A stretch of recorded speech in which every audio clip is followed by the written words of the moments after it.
بسم اللہ الرحمن الرحیم۔ صرف ٹوپی پہن کر امامت کرنا بلا کراہت درست ہے،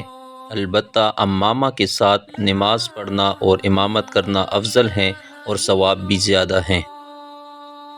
جالیدار ٹوپی سے اگر چھوٹے چھوٹے سوراخوں سے سر نظر آتا ہو تو اس سے نماز میں کوئی خرابی نہیں آئے گی۔ ننگے سر نماز پڑھنا مکروہ ہے، اس لیے نماز کے دوران ٹوپی یا عمامہ یا دونوں پہننے چاہیے تاکہ نماز مکروہ نہ ہو۔ ٹوپی پہننا: نماز کی حالت میں ٹوپی جیب سے نکالنا اور پہننا اگر ایک ہاتھ سے اس طور پر ہو کہ دیکھنے والا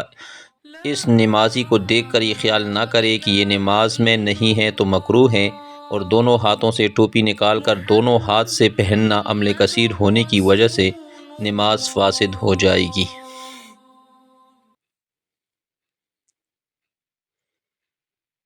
ٹوپی سے امامت: عمامہ کے بغیر صرف ٹوپی پہن کر امامت کرنا بلا کراہت درست ہے، البتہ امام کا عمامہ پہن کر نماز پڑھنے اور پڑھانے کا ثواب زیادہ ہے۔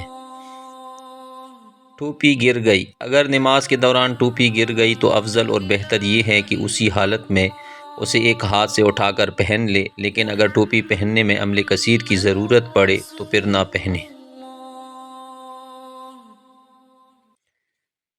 نماز میں قیام یا رکوع کی حالت میں گری ہوئی ٹوپی اٹھا کر پہننا جائز نہیں ہے، عمل کثیر ہونے کی وجہ سے نماز فاسد ہو جائے گی، البتہ سجدہ اور قاعدہ کی حالت میں سر کے سامنے گری ہوئی ٹوپی ایک ہاتھ سے اٹھا کر پہن لینا بہتر ہے، اس سے نماز میں کوئی خرابی نہیں آئے گی۔